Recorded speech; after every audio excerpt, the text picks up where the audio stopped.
Saya Rahayu Saraswati Joyo Hadikusumo, anggota DPR RI fraksi Partai Gerindra dari Dapil Jakarta 3, saat ini juga menjabat sebagai Wakil Ketua Komisi 7 di DPR RI periode 2024-2029.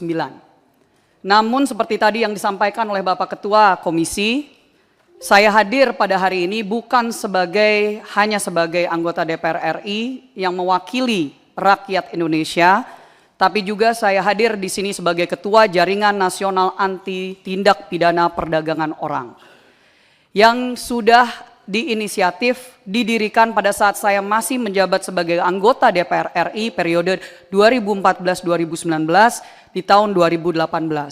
Sekarang kami sudah memiliki 30 anggota organisasi, NGOs, civil societies, dan juga individu-individu yang fokus untuk melawan perdagangan orang yang menjadi permasalahan besar di Indonesia.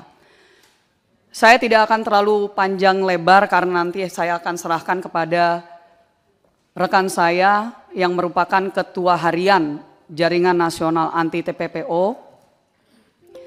Tapi saya mau memberikan sedikit konteks Bapak Ibu kenapa saya hadir di sini.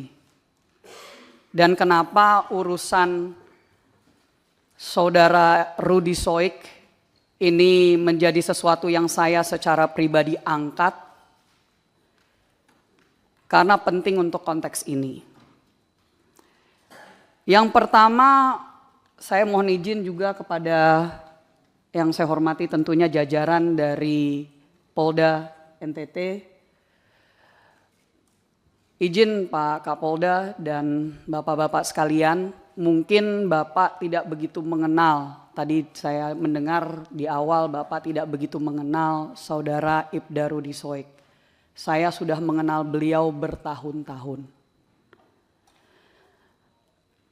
Awal mulanya saya ini sebenarnya sebagai aktivis anti perdagangan orang sebelum saya menjadi anggota DPR. Karena saya mendirikan Yayasan Parinama Asta dari tahun 2012.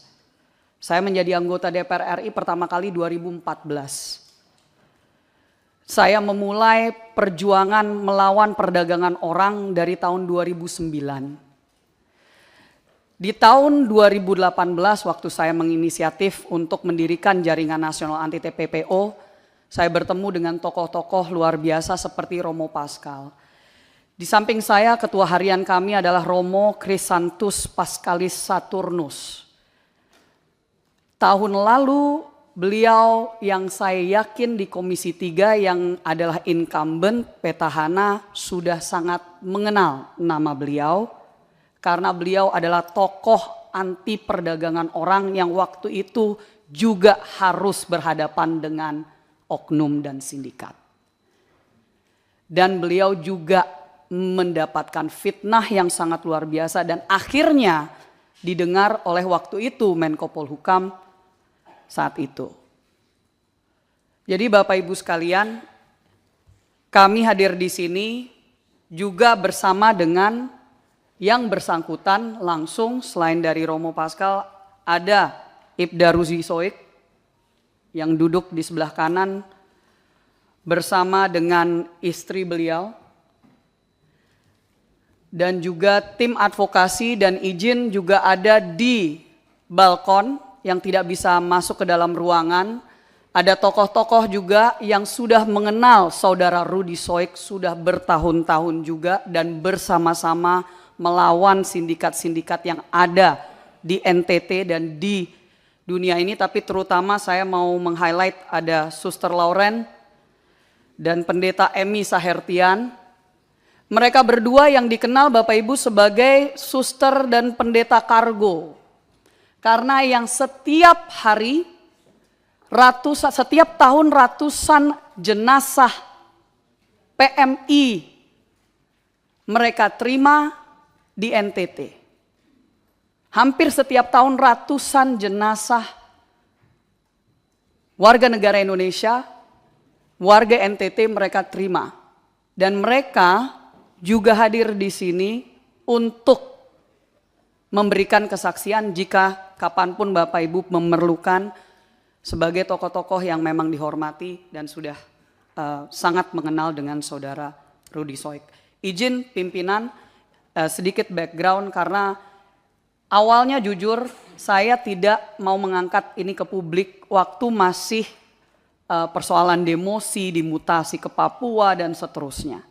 Tapi pada saat sudah ada penjatuhan hukuman pemberhentian secara tidak hormat dengan landasan-landasan yang kami siap untuk memberikan penjelasan, ini sebenarnya saya sangat menyayangkan bahwa hal seperti ini harus diangkat sampai ke level DPR RI di pusat Komisi 3 yang padahal ini sesuatu yang kalau misalkan sudah betul-betul diungkap dan diselesaikan, ini tidak harus sampai ke sini. Tapi saya akan persilahkan kepada Romo Pascal untuk membacakan sedikit kronologi. Ya, ini saya tidak menganggap ini sidang, tapi maksudnya sidang hukum ya.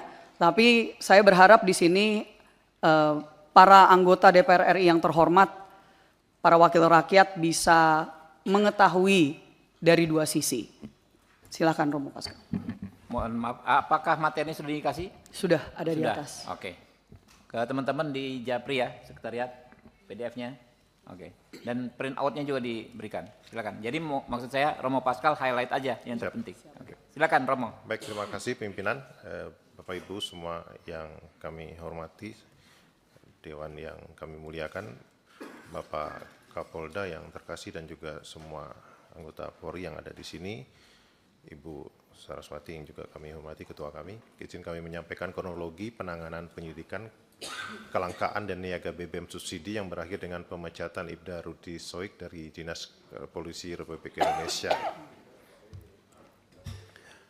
Ya, kami izin menyampaikan kronologi yang kami dengar dari saudara Rudy Soik sendiri terkait dengan kasus ini, dan mungkin ini bisa sedikit bercerita dari versinya Bang Rudy dan mungkin bisa juga menjawab beberapa hal yang mungkin tadi disampaikan oleh Bapak Kapolda. Nah, kronologi ini dimulai dari tanggal 15 Juni 2024 ketika pada saat itu saudara Ibda Rudy Soik bersama dengan AKP Yohanes Wardi, Kasat Serser Polresta Kupang Kota, menghadap ke Polresta Kota Kupang, Kombes Pol Adinan Manurung, dan menyampaikan informasi terkait kelangkaan minyak subsidi jenis solar untuk nelayan Nusa Tenggara Timur. Ya. Nah, waktu itu Kapolres Kota Kupang mengeluarkan sprint, nomor sprintnya tercatat di situ, dan kemudian memerintahkan untuk mencari tahu dan mengumpulkan bahan keterangan yang sesuai dengan tujuan penyelidikan dimaksud. Itu kita punya juga bukti sprint itu. Nah, kemudian dari tanggal 15 Juni, lalu berlanjut ke tanggal 22 Juni 2024. Waktu itu sekitar pukul 16, saudara Rudy Soik, menurut pengakuan beliau, didatangi di rumahnya oleh oknum aparat bernama Ida Ikram, anggota kriminal khusus Kepolisian Daerah Nusa Tenggara Timur, Krimsus Polda NTT, yang berdinas pada Subdit 4 yang menangani kejahatan BBM, dan beliau menyampaikan dalam percakapan kepada Bang Rudy, saudara Rudy waktu itu, jika abang mengungkap kelangkaan bahan bakar minyak BBM di Kota Kupang, maka akan berdampak kepada Krimsus Polda NTT. Lalu sekira pukul 18 Wita, saudara Rudy Soik bersama dengan AKP Yohanes Wardi menghadap Kapolresta Kombes Pol Adinan Manurung di Bandara Udara El Tari Kupang dan menyampaikan informasi terkait kedatangan anggota tadi, dan oleh Kapolresta menyampaikan kepada saudara Rudy bahwa saudara Rud tindak lanjuti penyelidikan, jika Direktur di Krimsus menghubungi, itu urusan saya untuk menjelaskan, kamu tegak lurus. Nah, oleh karena itu kemudian pada kurang lebih 52 menit kemudian, saudara Rudy Soik memberikan perintah kepada jajaran Jatantras Polres Kupang Kota dalam grup WA dengan kata, Kapolresta perintahkan untuk ratakan BBM ilegal dalam kota Kupang. Nah, lanjut tanggal 24 Juni 2024, lalu ada sprint tugas diajukan karena ada beberapa personel yang mutasi, tadi Polda juga sempat menyinggung itu. Lalu sekitar jam 21.22 Wita, saudara Rudy Soik memberikan perintah lewat WA grup Jatantras, ini ada semua screenshotnya semua kita siapkan. yang mana dalam surat menegaskan bahwa nama-nama dalam surat perintah tugas itu untuk esok bergerak dengan Saudara Rudi Soik untuk menyikat semua minyak ilegal dimanapun harus ditangkap, siapapun mafianya ditangkap, kurang lebih seperti itu. Lalu 25 Juni 2024, sekira pukul 9 pagi, 3 anggota Reskrim Polres Kota Kupang, Saudara Ibnu, Ramli, Johannes Busa menghadap dan melaporkan kepada Saudara Ibda Rudi Soik bahwa residivis BBM bernama Ahmad Ansar sudah mulai main minyak dengan modus menggunakan barcode nelayan. Nah, sekira pukul 12.40 WITA, Saudara Ibda Rudi Soik memimpin 11 anggota untuk bergerak ke tempat penampungan minyak subsidi milik Ahmad Ansar di Kecamatan Alak, Kota Kupang. Tetapi dalam perjalanan, Saudara Ibda Rudi Soik mendapat informasi bahwa Ahmad Ansar sudah menyetorkan uang koordinasi kepada oknum anggota Reskrim Polresta Kupang Kota sejumlah 4 juta rupiah. Dan karena itu Saudara Rudi Soik meminta anggota untuk menepi di sebuah restoran terdekat dengan Polda NTT, yaitu Restoran MP Masterpiece, dengan maksud untuk melakukan konfirmasi kepada Kasat Serse AKP Yohanes Suwardi, apakah beliau mendapatkan uang koordinasi dari Ahmad Ansar atau tidak. Saat itu Saudara Rudi Soik menghubungi Kasat Reserse dan menanyakan terkait informasi setoran uang 4 juta tersebut, dan Kasat Reserse AKP Yohanes Suwardi menjelaskan kepada Saudara Ibda Rudi Soik tidak ada uang itu, dan mengatakan kepada Saudara Ibda Rudi Soik, nanti tunggu di situ, kita makan siang bersama anggota baru bahas sekalian soal ini. Nah, saat menunggu itu, Aibtu Ibnu Sanda menyampaikan kepada Saudara Ibda Rudi Soik, Komandan tunggu Pak Kasat di sini saja biar saya pimpin anggota ke tempat penampungan minyak milik Ahmad. Dan saat itu Rudi Soik menjawab, ya, sudah pimpin anggota saya standby di sini menunggu Kasat. Nanti kembali dari tempat Ahmad baru kita makan di sini. Lanjut, setelah anggota bergerak ke tempatnya Ahmad Ansar, Saudara Ibda Rudi Soik berjalan masuk ke ruangan tunggu restoran Masterpiece. Dan karena menunggu cukup lama, Kasat datang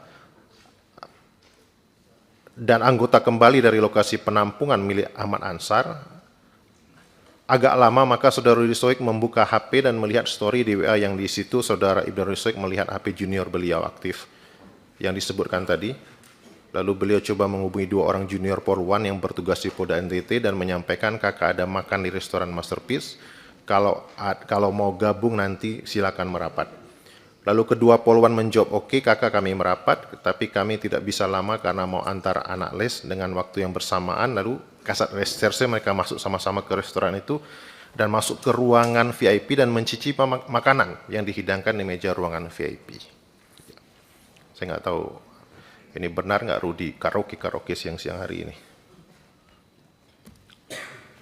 Pada saat makan, 11 anggota Reskrim Polres Kupang yang telah kembali dari tempat Ahmad Ansar dicegat untuk tidak boleh masuk bersama Saudara Ibda Rudi Soik dan oknum anggota Propam Polda NTT Aibtu Untung Pato Pelohi, teman baiknya Ansar Ahmad. Nanti di berikutnya kami akan jelaskan juga dari mana dia teman baik, yang tiba-tiba ada di restoran.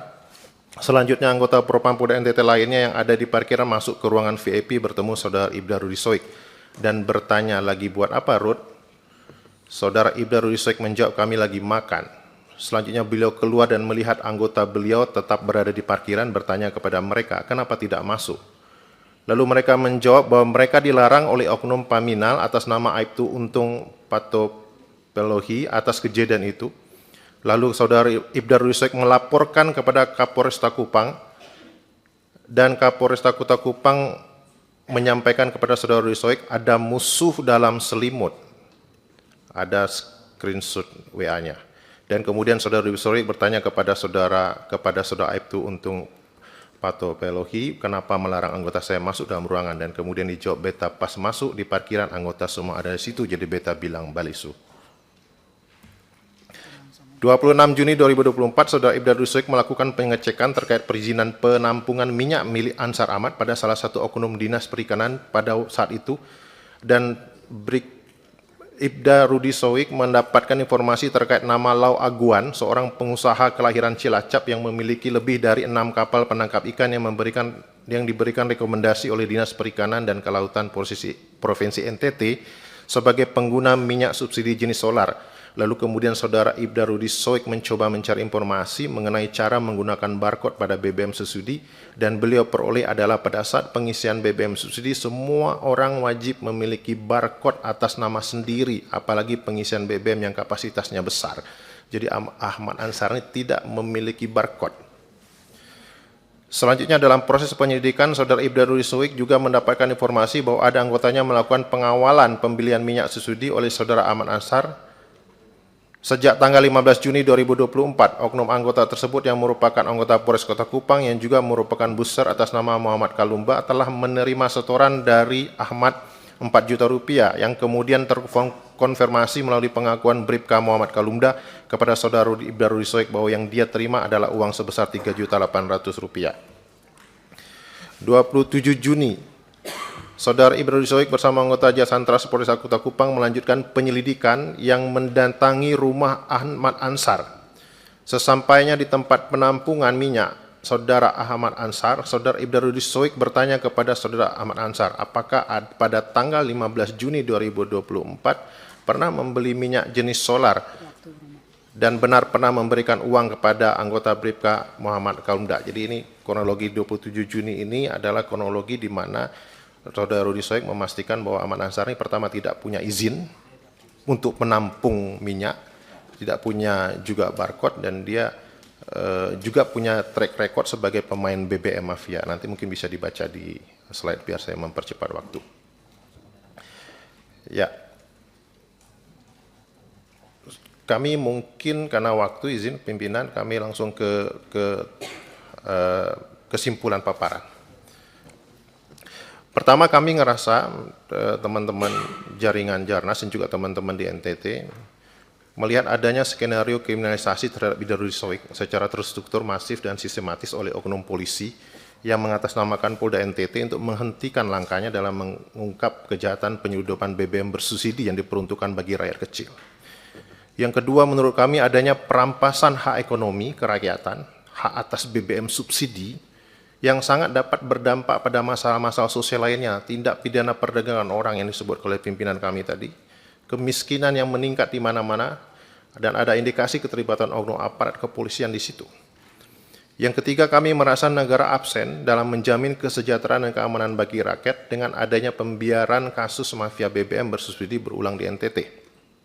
Dan yang keempat, peradilan etik terhadap Ibda Rudi Soik SH dan putusan PTDH yang prematur merupakan skenario kriminalisasi melalui mekanisme peradilan etik yang terkategori tidak adil serta menutup jalannya upaya pemberantasan mafia BBM yang marak di Kota Kupang. Ya, mafia BBM-nya kok nggak dikejar-kejar gitu ya, tapi kok Rudi Soiknya yang dicari-cari. Dari cara dan pelakuan Polda NTT terhadap Ibda Rudi Soik SH telah mengancam human security keluarganya, ya, ini memata-matai lokasi pemukiman dengan menggunakan drone, penjemputan paksa di rumah pribadi yang menimbulkan trauma pada anaknya, pada istrinya yang juga dicegat di tengah jalan, orang tua, mertua intimidasi secara sengaja terhadap istri oleh pejabat Polda NTT dengan cara membututi, menghentikan, dan memeriksa dokumen berkendara secara paksa dengan tanpa menunjukkan dasar aktivitas tersebut. Ada bukti video yang kita sudah lihat juga mungkin. Perlakuan ini merupakan pelanggaran HAM terhadap perempuan dan anak yang terkategorikan sebagai kelompok rentan. Karena itu kami mendesak agar program NTT dibersihkan dari aparat yang terindikasi terlibat atau melindungi serta bekerja sama dengan para penimbun atau mafia BBM bersubsidi, yaitu menonaktifkan beberapa pejabat tinggi di lingkup Polda NTT, Kapolda, Dikrimsus, Kabid Propam, dan Kabid Humas yang dengan gegabah telah mengalihkan upaya pemberantasan mafia BBM ke dramatisasi kasus Rudi Soik. Yang berikut, membatalkan putusan Komisi Kode Etik Polda NTT. Dan yang terakhir, untuk melanjutkan proses penyelidikan dengan dugaan mafia BBM di Kota Kupang, maka terhadap Ibda Rudi Soik SH dan seluruh tim, semua anggotanya yang 11 orang itu, yang dimutasi akibat dari disangkut pautkan dengan kasus polis lain, dipulihkan nama baiknya dan dikembalikan pada posisi semula. Terakhir pimpinan, saya menyayangkan sebagai anggota DPR RI bahwa membutuhkan untuk kita mengangkat satu kasus terhadap satu orang polisi yang kami kenal sudah sangat memperjuangkan nasib masyarakat kecil dan orang banyak, termasuk juga kasus-kasus perdagangan orang yang beliau ikut untuk ungkap di NTT. Saya juga ingin meng-highlight bahwa di sini kami kembali lagi, mari kita fokus bahwa utamanya yang harus dikejar adalah mafia. Adalah mafia BBM, adalah mafia TPPO. Sangat disayangkan kalau misalkan ada polisi yang memang lurus, bersih, sampai sedemikian hanya untuk bisa melawan hal-hal tersebut. Saya terakhir juga, pimpinan mungkin ingat, karena kami sudah seringkali membicarakan tentang kasus Wilfrieda Soik, yang Presiden Prabowo Subianto waktu itu ikut menyelamatkan dari Malaysia. Kenapa Rudy Soik ini sangat peduli tentang persoalan seperti perdagangan orang, nama belakangnya sama, mereka masih saudara pimpinan. Jadi itulah kenapa kami akhirnya waktu dulu itu bisa bertemu, dan itu kenapa kami mengenal beliau baik, dan mohon untuk ini bisa dikembalikan ke jalurnya, yaitu mari kita fokus untuk memberantas mafia BBM. Karena justru ini diangkat, saya mendapatkan laporan tadi pagi dari NTT, dari masyarakat di sana, rupanya sejak kasus ini diangkat tiba-tiba BBM-nya jadi lancar. Ya, jadi ini mohon izin laporan langsung dari masyarakat, dan sekali lagi terima kasih atas waktunya pimpinan dan anggota sekalian. Wassalamualaikum warahmatullahi wabarakatuh. Waalaikumsalam warahmatullahi wabarakatuh. Terima kasih Mbak Rahayu Saraswati dan Romo Pascal.